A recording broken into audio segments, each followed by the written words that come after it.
This is episode 15 of the Women in Depth podcast. The information found in this podcast is not a substitute for help from a licensed mental health professional.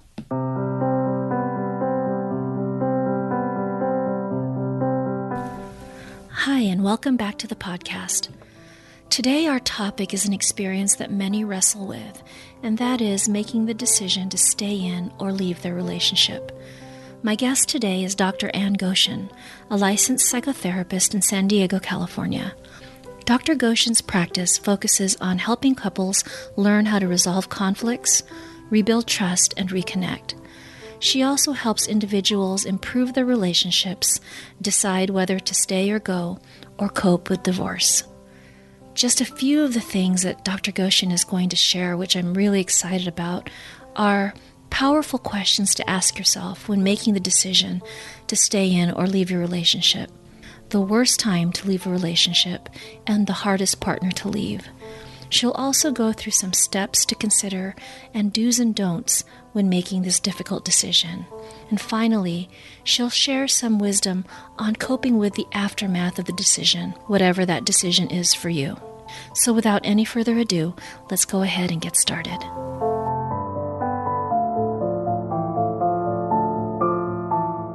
Hi, and welcome back to the Women in Depth podcast. Today, our guest is Dr. Ann Goshen. Dr. Goshen is a licensed psychotherapist who practices in San Diego, California. She uses an integration of the Gottman method, imago, and emotionally focused therapies in her work with adults and couples. Ann is also a professor at Brandman University, where she teaches graduate courses in marriage and family therapy. Hi, Ann, and welcome to the podcast. Hi, Lourdes. I'm so glad to be here. So glad to be talking about this subject, which a lot of people struggle with. Yes, relationships are one of the number one concerns I would say that most people have.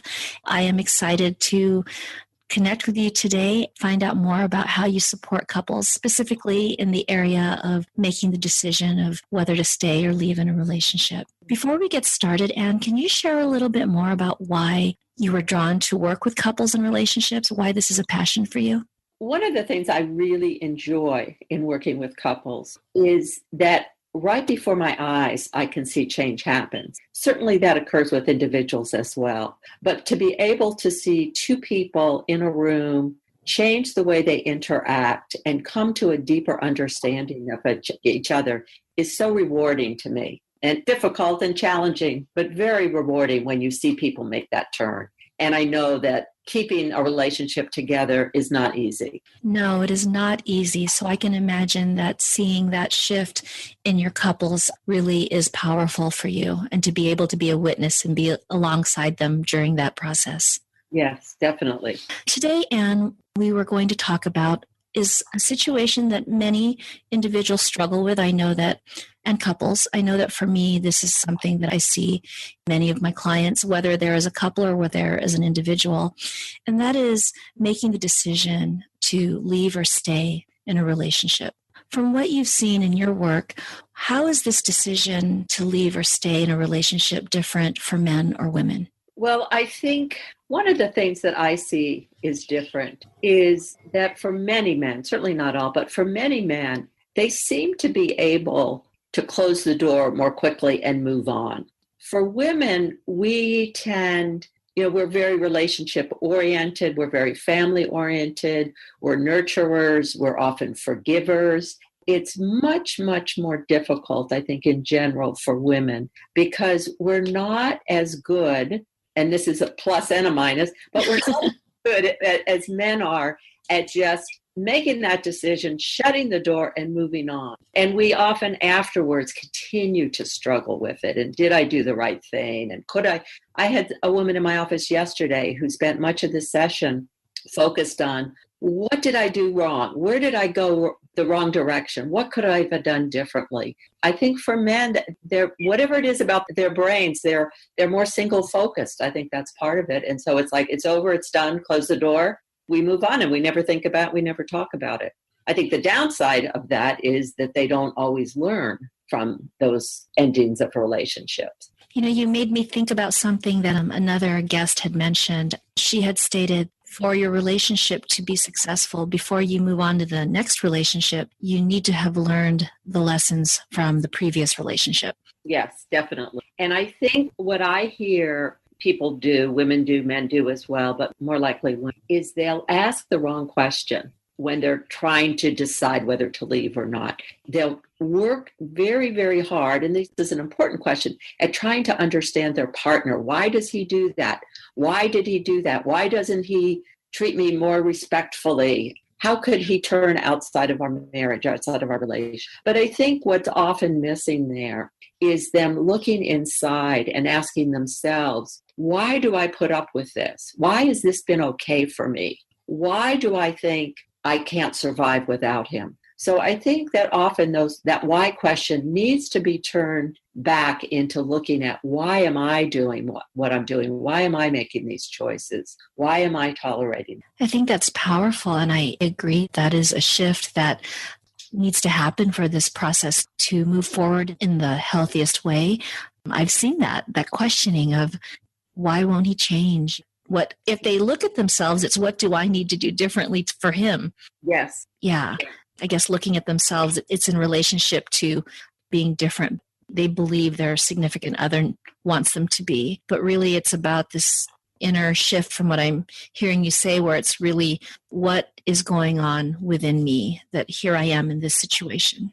Exactly. And it's the difference between the question, why am I choosing to live in a relationship that doesn't honor my values and that doesn't honor who I am as a person, rather than why can't I change my values, change who I am in order to be the partner that he wants? Very different question. Very different. And it's interesting because I was thinking when you were just saying that, I can see that one of the reasons why it's hard to go within and ask the hard questions of ourselves is that the answers to those questions can be very difficult to hear, move forward with action. I can see that it's easier in some ways to put the focus on their husband, partner, or significant other. But at the same time, even though that's easier, there's still a sacrifice because of the inattention to their own authenticity and what matters most to them. It actually just leads them further and further away from who they are.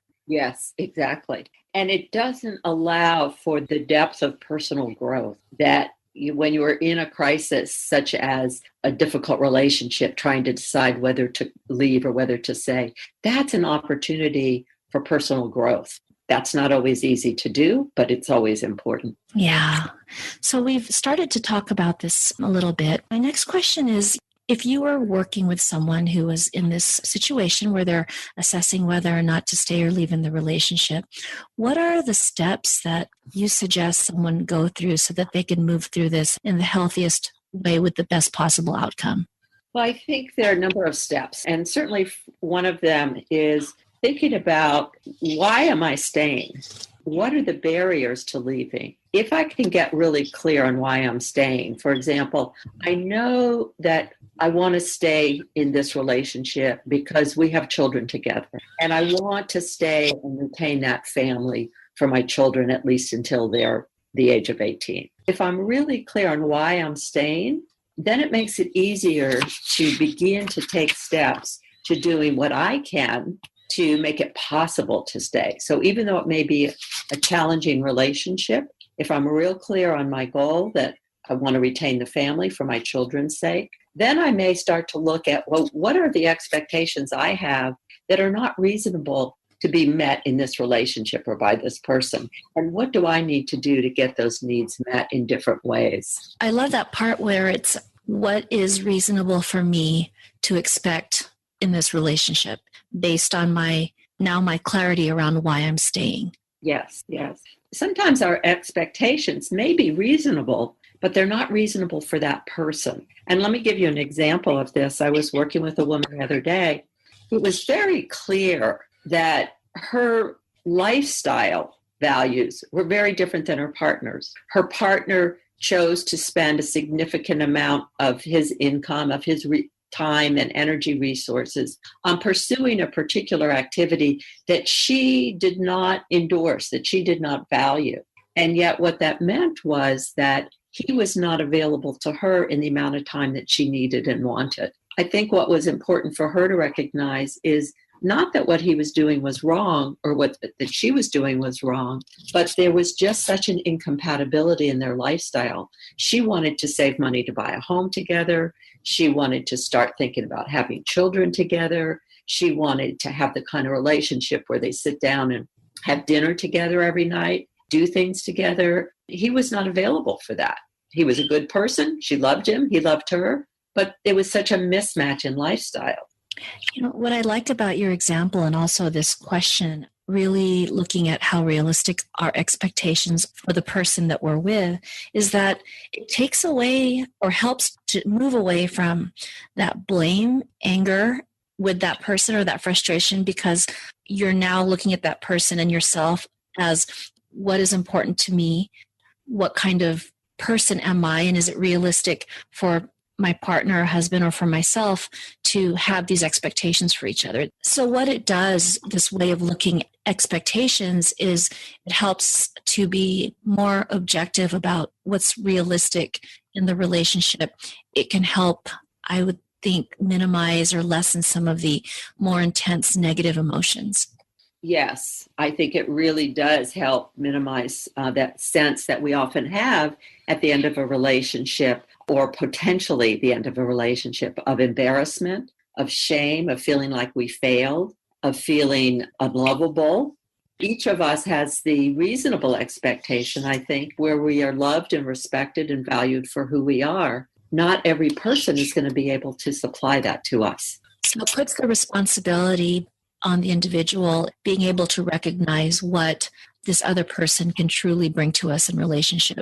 Yes. Yeah. Yes. Interesting, because one of the hardest partners to leave that I have seen over and over in my practice is when you have a partner who's a really good person. So a really good, a really nice man is very hard to leave, even if it's not the right person for you. I think we have this myth: the person has to be bad. They have to have done terrible things in order for it to be okay to leave. Yeah, I like that. When you look at that example of this person is a really nice person, so I can't leave, again, turning the question inward of why am I staying? Yeah, really honest with myself about that. Yeah, I can see how having to face the grief, the sadness, all the emotions connected with that when ending a relationship, staying in the relationship, avoiding that, even if it's really uncomfortable and painful, I can see how for some that would actually be the better choice. Yes. Or the preferred choice. So it's really about being brutally honest yourself. I think that's one of the hardest parts with this. So hard. Yeah. None of us want to do that. You've spoken a little bit about some of the steps that someone can begin to consider if they are evaluating whether to stay or leave in their relationship. Are there any specific do's or don'ts that you recommend?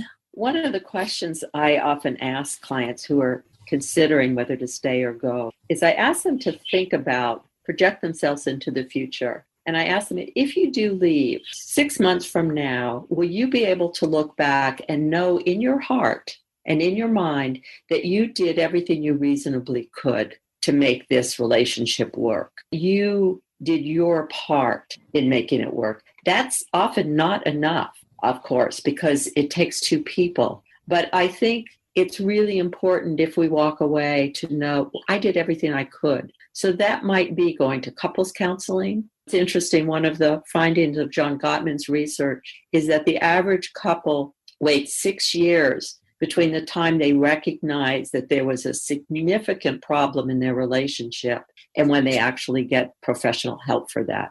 That 6-year period of time, there's a lot of disconnect. There's a lot of hurt. There's a lot of anger. There's a lot of resentment that can build up that makes it harder to do the work that's needed, perhaps, to stay.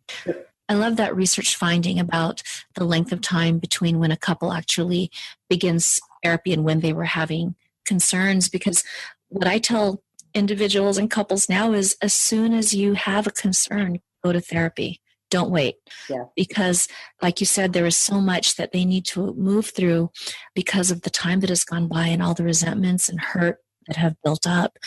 I just want to say that that's a really wonderful question too, about really saying, okay, if I project myself into the future, can I honestly say that I did everything I needed to do or I could do? That's reasonable to do. It's reasonable, yeah. That's a great question. I wanted to get back to that issue of what are some of those steps to take. I think what happens often is we get stuck in this state of ambivalence. Should I stay? Should I go? Should I stay? Thinking that there's one right answer. We get trapped trying to figure out what is the exact right answer. There's not always a right answer, but there are things that we can do to make it clearer. For example, before leaving, I think one thing that's important is to educate oneself.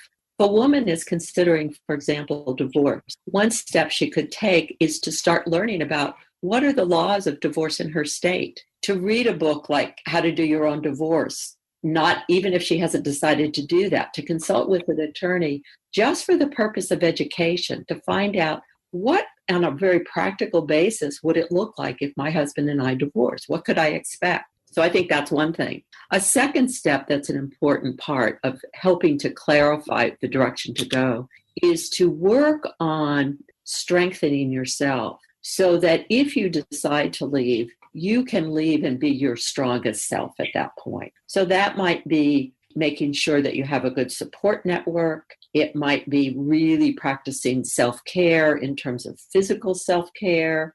It might be getting some individual counseling to help clarify your thinking about that. Sometimes people find it helpful to give themselves a time limit. So, for example, what I suggest is usually at least 3 months, probably no more than 9 months, to say, I'm going to give myself 3 months. And between now and then, I am going to work hard at becoming educated about what I can expect if I divorce. I want to work hard on taking really good care of myself. I also want to work hard on doing whatever I can with an open heart and a willing spirit to make my relationship better. If I've done all of those things, and in 3 months, there's no change, or maybe it's worse, then the answer to that question is going to be a lot more clear. Yeah, those are really excellent steps for someone who is in this situation. I think that a lot of the turmoil that, at least that I see with clients, is that they make a decision too quickly. Now they are separated or in the throes of a divorce. There are some regrets. There's some wondering, or there's a sense of, I can't go back because too much has been done. There's been too much damage now. But there's a sense of regret about wishing that they perhaps had slowed down, or maybe the way that they exited the relationship was different. Yes. And I think part of what makes that happen, that leaving too quickly, as you were saying, which often happens, is that people tend to leave in the moment of high emotion. That's probably the worst time to leave a relationship, when there's an emotional eruption without taking the time to really sit down and reflect and think it through, much more likely to lead to that regret. I think if you're feeling hugely angry, maybe betrayed, disrespected, very significant way, take that emotion, think about it, but also take time to calm down, to calm yourself down, begin to look at that decision with your mind and with your heart, because both your mind and your heart are important pieces in making such a huge life decision. Any absolute do's or don'ts that you recommend for individuals? I mean, I think that's one of them, to not exit in a state of high emotion. Is there anything else that you would recommend? Well, I think when there are children involved, it's a different level of decision. And if there are children involved, you certainly need to do everything you reasonably can to maintain the family. That's still not always the best thing. As we know, sometimes children do better when their parents are not together. So I think that's one part. I think another piece of that is to think about, what is it that's causing you to leave? And I think there are a couple of situations. Probably it's best not to leave because in general they don't get better. For example, where there's a chronic substance abuse that's not treated, where the partner is unwilling to get help for that, that's something that generally gets worse. Certainly domestic violence, abuse, emotional abuse, if it's a pattern, an ongoing pattern, it's generally a situation, we know this with domestic violence, that it generally gets worse and worse. will often begin to affect the children. In fact, one of the things we know is that if children witness domestic violence, it's as bad or worse as if they experience abuse towards themselves directly, understanding the impact on the children. I think certainly if there's a pattern of affairs, that's generally not going to get better unless the individual gets some serious help. One of the things we need to look at is if there's some issues that our partner has, like substance abuse, affairs, chronic disrespect, that type of thing, and they are unwilling to get help, then I think that's a clear signal that probably it's not going to get better. What would your suggestions be for individuals who maybe find themselves in an affair? They are making that decision to stay or leave in their marriage. I think it's really hard to make a decision to stay or leave while you're in an active affair. It may be even impossible to make a really clear decision that you can feel good about later. As difficult as it is sometimes, my advice is stop the affair, cut off the contact with that person, finish your relationship with your spouse first. That needs to happen first, because if you leave for somebody else, you will, I think, almost always look back and feel badly about having done that. Do it in a clean way. In other words, finish this relationship first before you move on to the other one. When a relationship is bad, it's very tempting to go outside and go to somebody else. Really important to, I think, to honor your own integrity by finishing first and then giving another relationship a chance, and maybe giving yourself some time in between. I see so many people who jump from one to the other. So going back to what you mentioned earlier, how important it is to really go within and ask those questions of why am I in this type of relationship? Why is this okay with me? Yes. Yeah. And why am I afraid to be alone? Because if we are in relationships because we feel that we have to be in them, that we need a partner to be whole, we can't make good decisions about who to be with. We can't make good decisions about whether to stay or leave. That really, one of the ingredients of a great relationship is the ability to be alone, which sounds kind of contrary. But I think knowing that I can be alone, knowing that I can survive on my own and that I'll be okay, enables me to take the risks that I need to make my relationship as good as it can be. Because I think that ability to be comfortable and okay alone is connected to a healthy relationship with oneself. Yes. And that's part of what I was talking about before, about one of the steps to deciding is to work on strengthening yourself. And part of strengthening ourselves is really doing what we need to do to feel comfortable being alone. When you were describing not being able to make the best decisions when you are not allowing yourself that space to really look at yourself and learn the lessons in your relationships, it reminded me of a quote that one of my mentors told me. And basically it goes along the lines of, if you don't take the time to do your own healing work, you will always be responding from the level of your wounds. I was thinking how that fear of being alone, or that desire to avoid the overwhelming emotions that might come with ending a relationship, that is the wound they will be making choices out of if they're not able to do that inner work and that healing process. That's so true, Lourdes. Very wise mentor. Because when we make choices out of our wounds, we're not able to make the best choices because we just don't have all our resources available to us.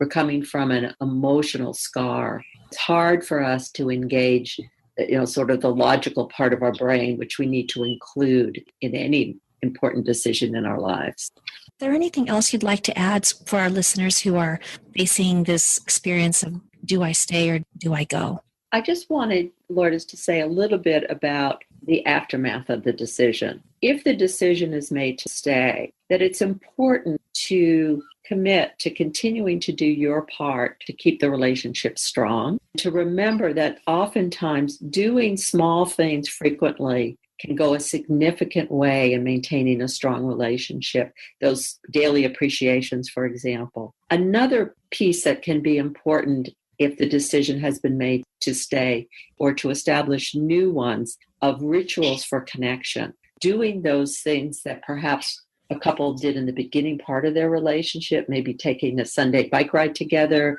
having a date night once a week. Revisiting those rituals for connection can be important. And the third thing, if the decision is to stay, is that if problems occur in the future, that you keep those problems inside the relationship. As we talked about before, you go to counseling at the beginning of the awareness of a problem. Don't take your problems, your complaints about your partner outside to somebody else. A couple things about when you make the decision to leave, and one of them is that you need to mourn the death of that dream that we talked about. Utilize your support system, exercise self-care, and plan ahead for times that you know might be difficult. Plan ahead for holidays to be with other people. Plan ahead for week, especially that first month or so. Make sure you have a plan every weekend that includes people who are supportive of you and that you can really enjoy being with. Those are some of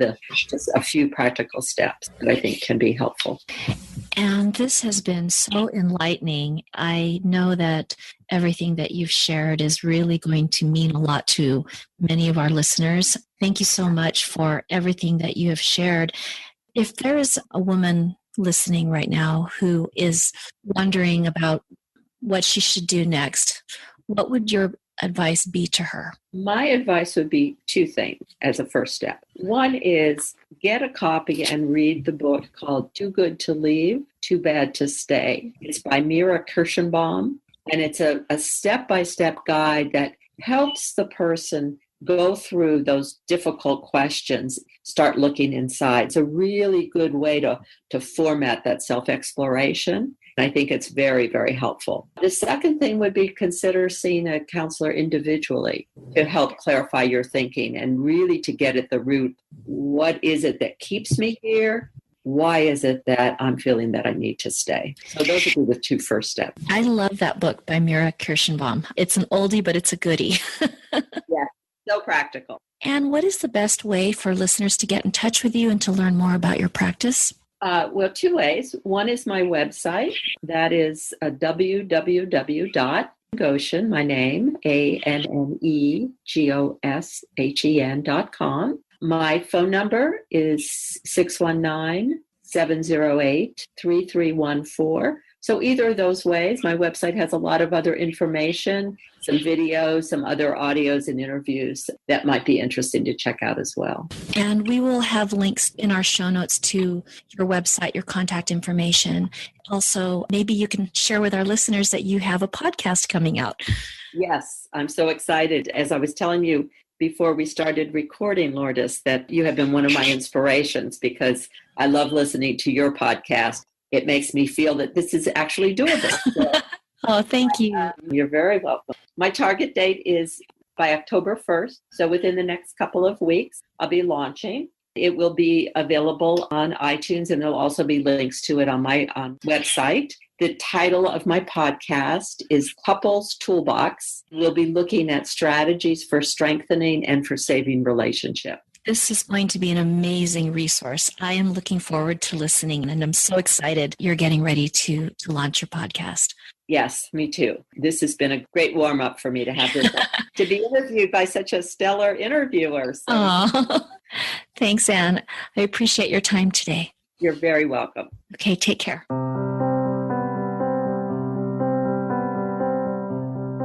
I hope you enjoyed today's conversation with Anne. What stood out for me is the emphasis Anne placed on really being honest with yourself about why you are staying in your relationship. I also found it powerful how Anne shared the importance of having realistic expectations regarding your partner and how this clarity can lead to more objectivity and help you move away from blaming and anger, embarrassment, shame, feeling like a failure, or feeling unlovable. For show notes to today's episode, visit www.lourdesfiato.com/Women in Depth, where you will find notes to today's episode along with links to the resources mentioned. If you enjoyed today's episode, please subscribe on iTunes and leave a review. Thanks so much for listening, and see you next time.